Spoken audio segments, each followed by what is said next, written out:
Hello and welcome to another episode of Ecom at One. Today's guest is Jan and myself, and we are actually in front of a live audience. So, unfortunately for you guys, you've got us today because Richard decided to go on his jollies and go all the way to Thailand. Yeah, so we start with this, so thank you, Richard. But no, this is going to be a really good conversation about everything about podcasting. We're going to give insight on, obviously, behind the scenes, so the tech side, also the mindset that you need for the podcast as well. I'll also touch on the guests and how we managed to secure 25k worth of sponsorship just purely from a couple of years of podcasting. But I think first things first, I think for Dan, for anybody out there, what advice would you give to somebody who's thinking of starting a podcast? You know, there's so many different advices that you could give. But I think, first of all, don't overthink it, because it's so easy to think about the equipment and visuals and so many technical bits that so many people coming to me and asking me about the equipment and what we actually end up happening, the conversation steer towards just hitting that record button. You know, so I think that's the biggest hurdle for people, is to actually hit the record button and you know, dive into it. I would say as long as you have, you know, passionate subject that you want to talk about, as long as you have idea which niche you're targeting, I think just go with it, you know, hit the record button, because a lot of answers will come along the way. So I would look at it as a process, you know. So many people want to start when they feel ready and everything is perfect. And believe me, your first episode and your episode, even 10 episode or episode number 20, they're going to be completely different, you know. Give yourself some slack and just start. And it's scary though, isn't it? It might be, yeah, because there's so many new elements involved. But I think, yeah, just starting, you know, start badly. That would be my best advice, seriously, because you might put on yourself like unhealthy set of expectations, especially that you're putting something out there. You're gonna be judged. You're gonna judge yourself. You're probably not used to hearing yourself back, so and watching yourself on a video if you're opting in for a, you know, video podcast. So there's a lot of things that, you know, you're gonna have to adapt to and learn, you know. So I think just a student kind of attitude, you know, okay, I'm starting from level 0 and that's okay, and let me grow, you know. A lot of people trying to start when they already, you know, on the top of the hill, if you like, you know. And I like that saying, actually, when it comes to any kind of process. It's like a lot of us want to be on the top of the mountain, forgetting that, you know, the most beautiful journey is actually when you climb up, you know. So allow yourself to climb up on this journey, you know. Start from level 0 and slowly start on improving things. So yeah, my piece of advice would be start badly. Yeah, that's so true. And I think it's important to remember that people don't actually care as much about you as you actually do yourselves. And actually people want to celebrate you and see the amazing like sort of work that you've done. Yeah, and you've exactly. got something valuable to say as well, don't you? And people don't realise that. So no, I think that's great advice. Amazing. So I think from my side of things, obviously I'm more a marketer sort of side of things than a mindset. So I think when somebody's starting out a podcast, I think it is really important to remember your why. What actually is your objective with doing the podcast? Because for us, we started it obviously 4 years ago. So the Ecom at One podcast is obviously we've got 200 episodes.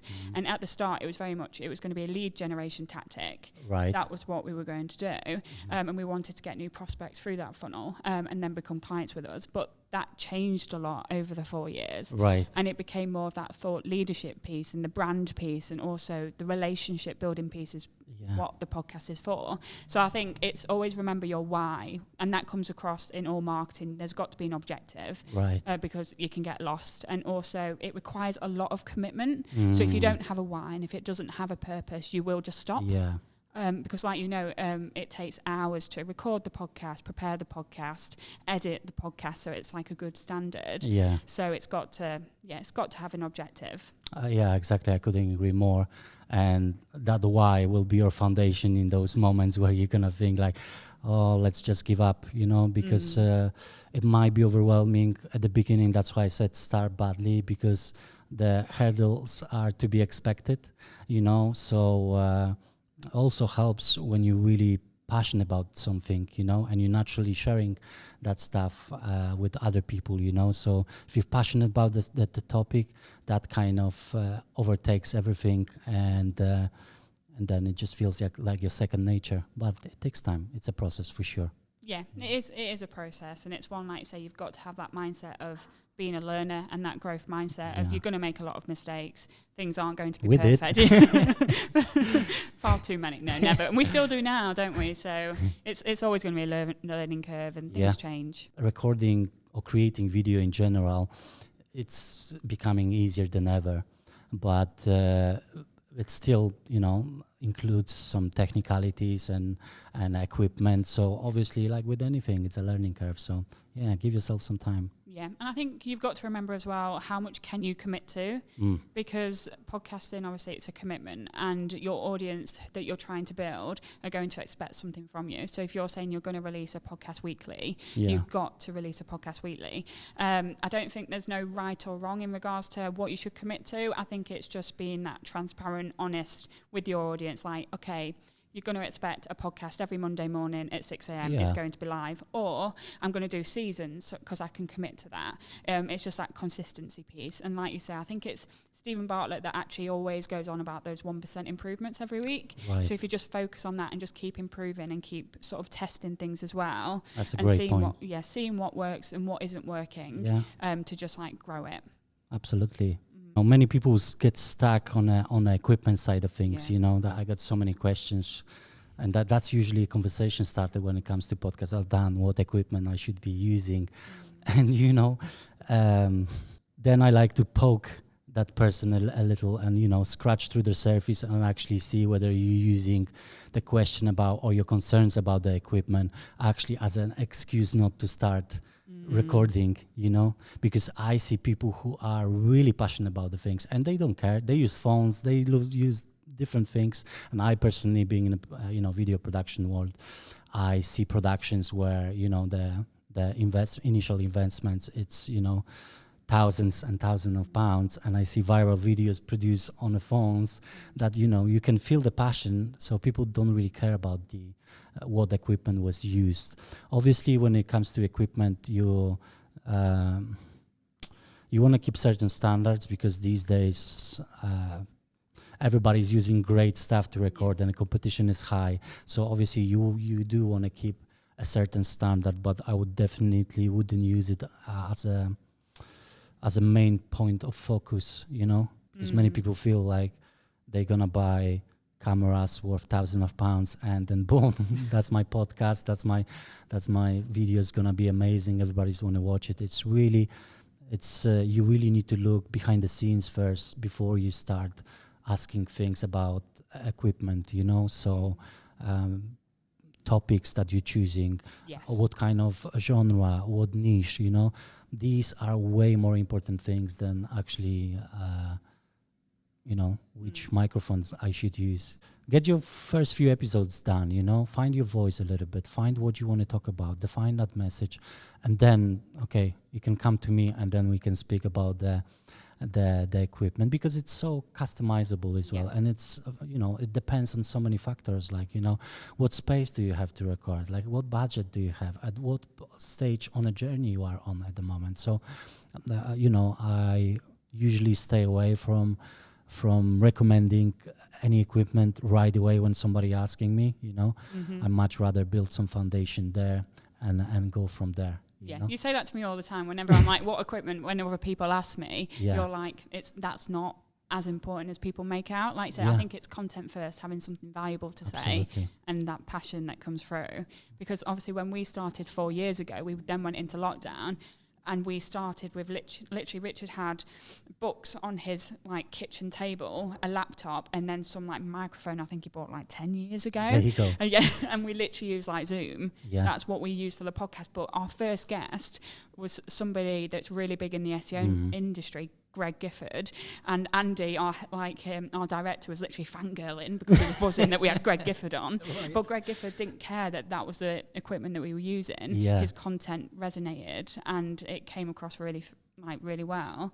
But like I say, now we've got this level of equipment, but not everyone needs this. Yeah. We invested in this because it's a huge part of our marketing, and we use it, and we use the video stuff for other elements of marketing content creation as well. Yeah. But we didn't start with this, and we probably didn't have this until you really started this sort of level. So that was like over a year ago. So we did 3 years on like Zoom, and then sort of decent microphones, but not all this like extra sort of quality stuff. And it grew, and we got the sponsorship, and we got the sort of brand awareness from it. Yeah. So you see, you're proving the point. You guys were committed to it already. So scaling up on equipment was a no brainer. But how did you measure that? Yeah, I think for us, we measure, obviously, we're marketers, so there's always got to be some form of return on investment with our marketing efforts. And like I said at the start, it came from lead generation, but if we always measured this podcast on lead generation, in all brutal honesty, it wouldn't be worth it. That's not what we do it for, especially now. But that brand awareness piece, that thought leadership piece, it's worth every penny, because we use it not only to elevate our guests, but also elevate our team and that sort of personal development. Right. We've had guests on there which have been prospects for us because we've wanted them to become clients. Yeah. But we've also got our partners on there, because that's a huge part of our marketing, is our partnership ecosystem. So we get our partners on here, build those relationships with them, get them out there, and then also they invest by sponsoring our events. And then our events bring in the leads, and then obviously that helps us get business. So it's that whole sort of long-term vision thinking that you need to have with podcasting. Yeah. But again, you need to determine success depending on your why and your objective. Exactly. So that's what it sort of comes down to. But yeah, podcasting has been amazing for us in so many sort of elements, and it's really set us apart. Agencies, especially e-commerce agencies, there's so many out there, it's really competitive, but people are like, oh, Richard, you're the guy that's on that podcast. Oh, you've had that guest on. And also, secretly, I probably shouldn't say this, but we actually get Too late. This is why I'm not allowed out. Richard keeps me inside. We actually get guests on to learn from them, to then improve what we do on the agency. So like our frameworks, it's like we get like link building guests on to help our link building. We get e-commerce guests on there to help our clients. So we learn so much from it, and that's, in my opinion, invaluable, because then that helps us grow the agency. But also, like, just purely from content creation point of view, like your natural curiosity around the topics, basically, your audience can feel it when you're curious, when you're asking questions, because there's a big chance that the audience has a similar question. So I think that's kind of like a perfect alignment. Like, you want to know, like, you're not asking questions just for the sake of asking questions. It's actually there that practical element there that you need that knowledge yourself. So I think that's perfect. Yeah, no, it has been amazing for us. So it has been a journey, and it's a journey we'll keep going on. And now obviously we've got our other podcast, which is the Agency Intensive, but that's for a different audience, and that's what you've always got to think about. It's always it's about your audience. So who are you trying to build? What is it that they actually care about? What's the value that you can bring to them? Because it's very competitive. People are so busy. So if they're giving you an hour of their time, bloody hell, you should appreciate that. Oh, for sure. Because you're literally in their like earphone. In marketing, how often do you get that sort of intimate conversation with somebody? Very rarely. Yeah. Social media is like 6-second, 10-second videos. A podcasting's 40, 50 an hour. That's a real opportunity to build that relationship. For sure, especially that, marketing itself, it's, there's always that question, how can I speak to my customers? And I think podcast is one of these ways where you can actually naturally build that relationship, because they're just listening to your conversation, so they feel like they know you. So then it's much easier to to basically get them interested when it comes to your services, when it comes to your actual advice on, behind this agency. So, yeah, it's just a perfect way to merge those two words, I'll believe. Yeah. And our clients love the podcast as well. So that client retention side of it. Now, you might be looking for an SEO boost, a down-to-earth digital PR campaign to share your story, or maybe just some straightforward technical help to amp up your performance. Now that's where Ecom Now comes in. A partner that's all about making things easier for your online store. Our services cover everything from creating professional content for your e-commerce categories to refining your product descriptions. Now, whether you're just starting out or have been in it for a while, we're here to deliver real, impactful results that add to your bottom line without unnecessary commitments. You can order one-off or multiple projects with a quick turnaround. Simply choose what you need. I think from obviously what you said earlier about obviously this scary side of podcasting and just sort of get out there. What's scary side? It's not a scary side. No.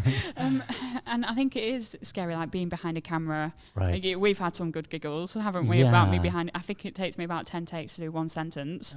Yeah. Good fun. And it's literally like just come to dish sure. your drinks. But so it is scary. So what advice would you give to somebody with their confidence behind a camera? I definitely feel more comfortable behind the camera rather than being in the front of camera. Yeah. But to be honest with you, it's just practice. I film with hundreds of clients, and it is a skill that comes with practice, basically. I've seen many great speakers that they have no problem of communicating, but when they sat down in front of camera, they struggle. So I think it's a different kind of relationship because you're talking to the camera often, so there's no feedback. So it feels like you're talking to yourself and you're becoming, more and more self-conscious, and then you pay attention to little things that you normally wouldn't during the conversation, So I think staying present.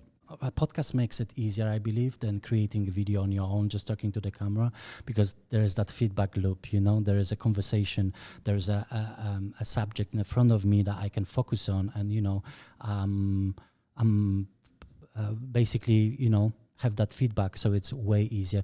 I often told people when they struggle to create videos on their own, I said to them, put a picture of a person that your friend that you trust and feel comfortable with, put it on the top of your lens, on the top of your phone, and talk to them like you talk to the camera, like you would talk to them. Because I thought you was going to say throw like darts at them or something. Yeah.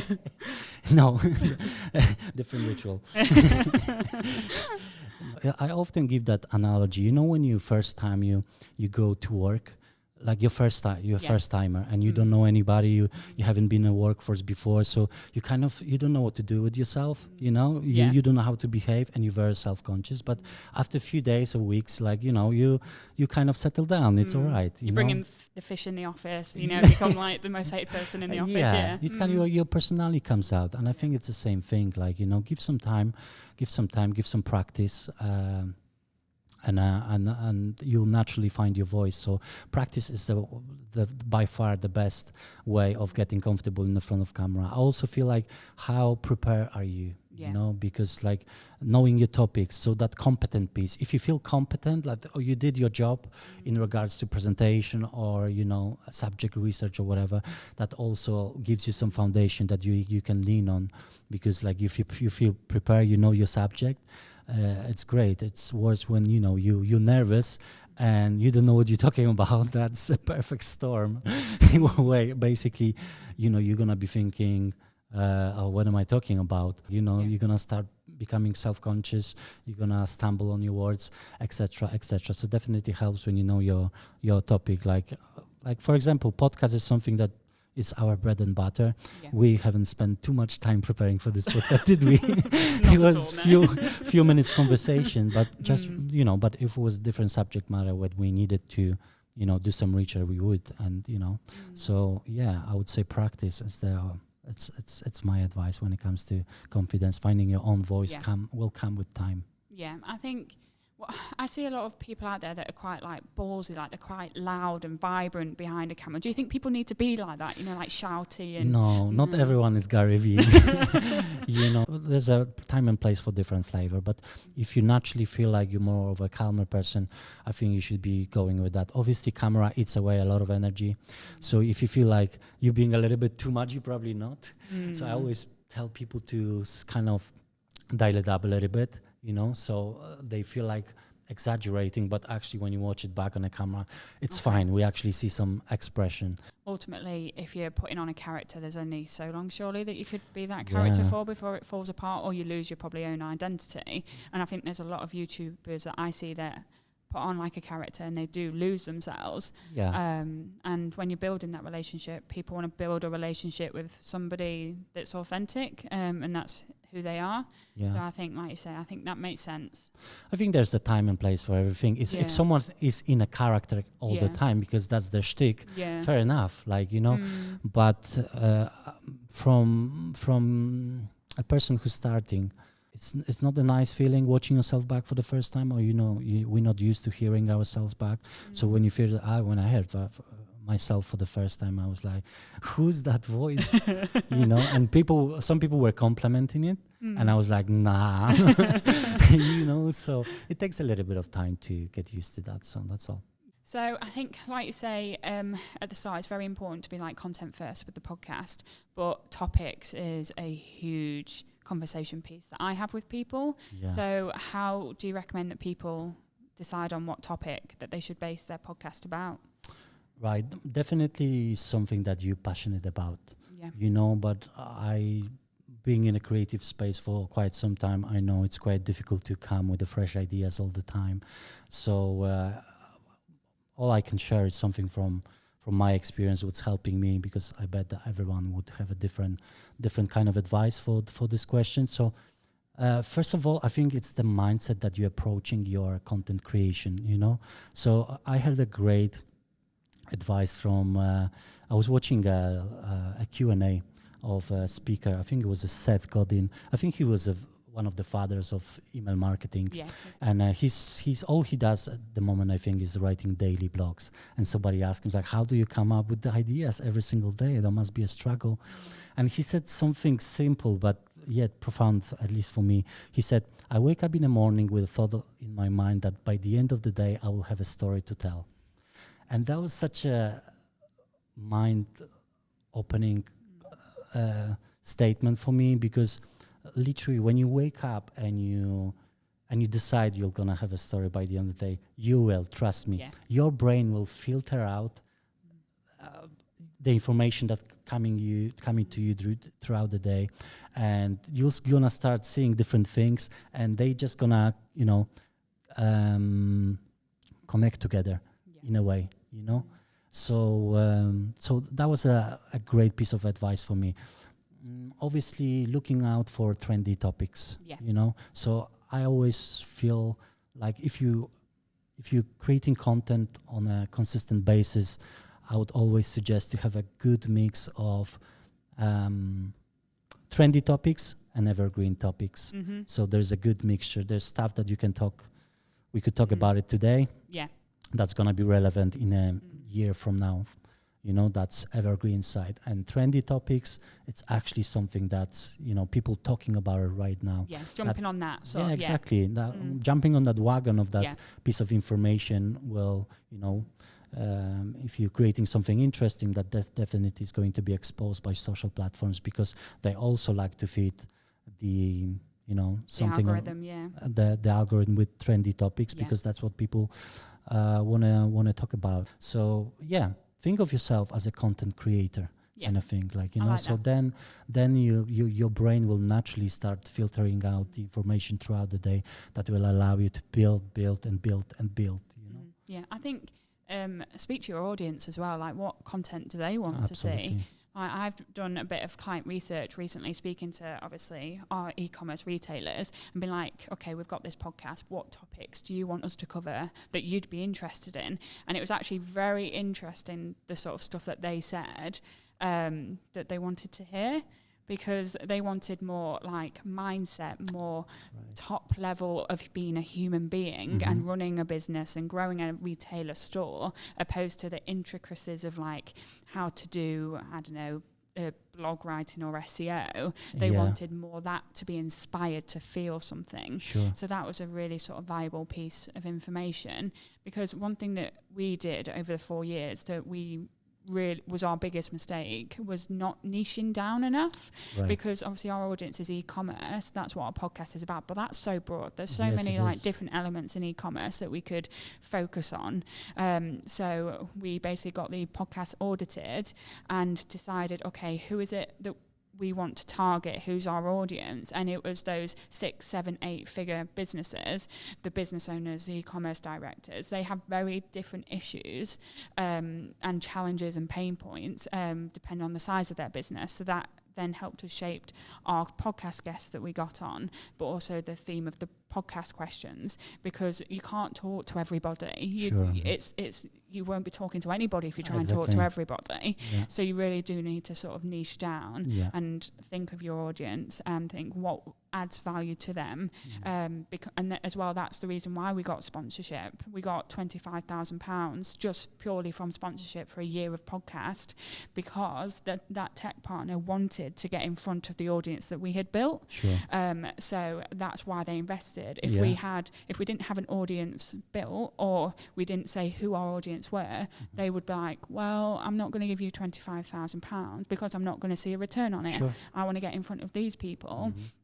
And that's why I'm going to invest. So, yeah, I think it comes down to your audience, isn't it? And like you say, having a content sort of approach, And I bet some of the topic ideas come to you when you actually meeting different people. So maybe you could share something about guest booking. How do you actually, go through the process of researching people? Is it spontaneous? Is it more like, some advanced research behind it?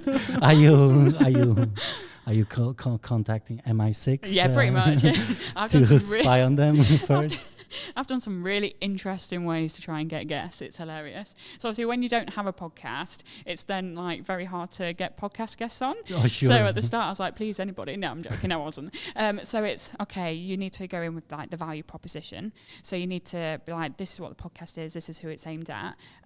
This is what I want you to sort of talk about. But one of the funniest way that I've tried to get a guest is we tried to get the sort of senior digital guy at Lush, because obviously they're huge. They've got stores, they've got an online sort of retail space, and I basically went through their customer support because I know, well, they're going to reply to customer support because they going to reply, and they passed me through to him and gave me his email in the end. So I was literally like, hi, I've got this podcast, and then it took a bit of a process, and it just turned out he was too busy, but I am going to re-chase him.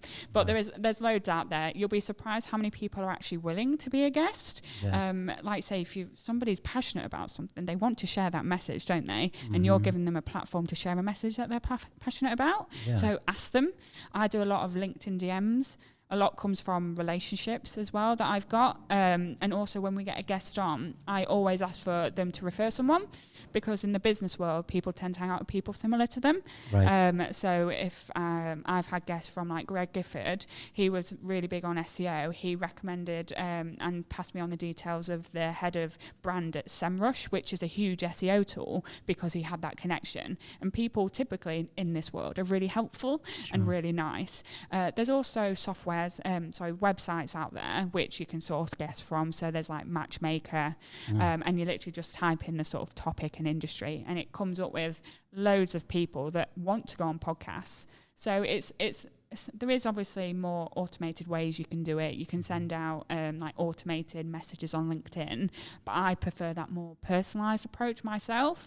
Because the guests that we want on, I think it's really important for us to make sure that the guests are of good quality as well, to protect our audience. Because if there's somebody that we get on that is just chatting crap, and they're and they're saying stuff which is false, like that's going to resonate to us, because we're getting that guest on and giving them a platform. You're amplifying his message, So we've got to protect our audience, but also ourselves, and also the guest in a sense. So that's a few ways that I've sort of got guests on. Obviously, others are just relationships that like Richard's built as well. So it's networking mainly. Yeah, networking. Honestly, I get loads of expos. Because there's one thing, people are fine and happy to ignore you on email. If you ask them to their face, Jesus Christ, they don't run away. It's my success rate to their face is far higher. So yeah, go where they are. Conversation. Yeah, go where they are and jump on them. Right. Effectively. It sounds like you're not taking no for the answer. It's years and years of no's. Right. You've just got to have that mentality. I've had so many no's. Yeah. It's just, you've just got to keep going. Because I bet the part of them always would like to come and kind of promote their services and their brand, whatever, like, you know, but because it's a video podcast and you're putting yourself out there, that can create hesitation, like, you know, but I see the most companies today, especially big companies or whatever, they have a media department. Yeah. Like you need to be a media company as well as whatever else that you're doing, because if you want your narrative there, you just need to be visible, you know, and video is one of the mediums that is being, you know, consumed by millions. Yeah. So it's simply, you can't ignore it anymore, like, you know. So I guess you need to get yourself out of your comfort zone, even if you're uncomfortable, start doing something, or basically have a person in your company who's going to be responsible for that, you know? Exactly. Nothing good ever happens in your comfort zone, does it? So you've just got to just try. All you can do is try your best. If they say no, they just don't come on. Like, it's not the end of the world, is it? It's not personal. People are busy. People have different priorities. Sure. People have different preferences. Yeah. And it's just ask them, okay, you don't want to come on. Do you know anyone that would want to come on? But also it's important to, I think, like I mentioned, vet your podcast guests, because it resonates and it's to you as well. So, yeah, of course. But also get podcast guests on there that you have a genuine interest in as well, because like you said earlier, the conversation would be much richer if you're genuinely interested in that topic. And good podcasting, it comes down to good conversation. I bet it was way more difficult to get book guests before you prove the concept. Yeah. Now we have 200 episodes plus, so it's easy. It's like, this is what we produce. Yeah. Have a look, you know, it's established. There's more credibility there. So I guess, you know, it's way easier for guests to commit, you know. But what would you say what would be your advice to someone who's literally starting and trying to book a guest? I think use your network that you've already built. Obviously ask them to sort of recommend, but just ask, like I said with Greg Gifford, we had no prior sort of conversation with him. Right. And he was a big game in this sort of industry. And we were like, we're doing this podcast. We're really passionate about it. And I think, like I say, it's passion. It's because we were passionate about it. And it was like, it's going to help educate people. It's going to inform them. And he was like, yeah, I'd love to. And then like him got on it, and then we used our relationships that we'd built through years in the sort of game, but also just do episodes yourselves. Obviously you don't have to have a podcast where it's like ours, which is in like interview format. Sure. You've got something valuable to say, and if you're passionate about a subject, you know something, so just jump on the mic yourself and put it out there and prove the concept that way. Obviously now it's much easier because we've got bigger names on there that we can leverage. We've had people from Google, we've had people from Big Commerce, we've had people from like Sea Salt, and so it's easier to leverage that to people we don't know. But also if you have a passion for something, and you show the benefit of just like educating people, sharing their message as well, if they say no, they say no, and then you move on and you try somebody else. There's a lot of people out there that are really, really smart and they're really passionate. So just keep trying, I think. I also think if you're inviting a person who's maybe have a lot more experience than yourself, like showing that passion for learning, you know, man, I want to have a conversation with you because I want to learn something from you, you know. I think people like that, you know, and they're usually willing to share whatever they can share in order to help your journey. So be honest, isn't it? It's like, I haven't got any episodes left like done yet or anything like that. I'm new to it. Don't try to hello. Don't try to spin in a way like, listen, we have some big names. At the beginning, just be honest. Tell them where you are and why you want to create the podcast, and I feel like you're gonna have some success booking amazing guests. Yeah, you are.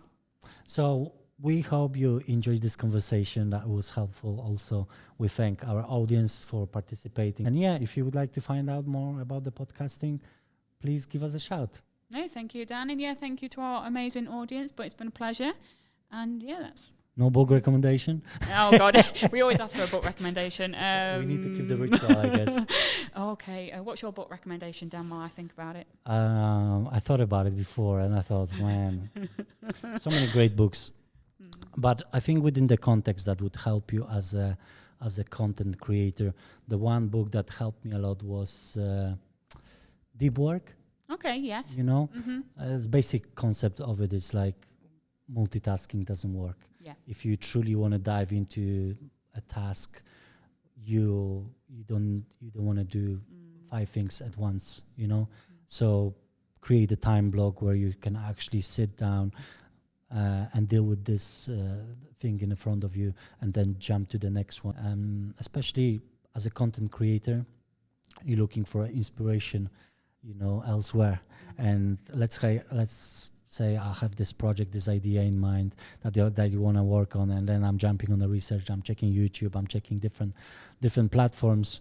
You know, I catch myself like I'm doing the research, but at some point I'm just watching YouTube. It's like, what am I doing right now? You know, so I think you need as a content creator, you need a good balance between content creation and content consumption. You know, can be tricky because you want to know what's up there and what kind of videos are trendy now and stuff like that. But also you kind of need to limit that time of distractions and create something yourself. Yeah. What about yourself? What kind of book are you going to recommend? So mine isn't marketing related. It's something I've just read recently, which I thought was really good. So it's Glucose Revolution. Right.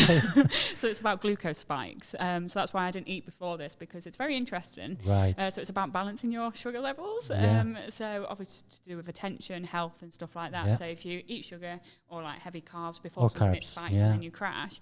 Whereas if you sort of balance it, obviously you're much healthier, but also you've got more energy. So yeah, I didn't eat before this because I know I'll have a sandwich and then I'll crash and then I'll be reading and everyone will fall asleep. So yeah, I think that's a really interesting book if you're interested in managing your sugar. We're going to link both in show notes. Yes. Right? So you're going to become gluten-free and you have plenty of time for your tasks. Eat sugar, just eat it with protein. Right. Thank you, Carrianne. No worries. No, thank you, Dan. It's been a pleasure. Yeah, likewise. Thank you. See you again. See you later. Goodbye.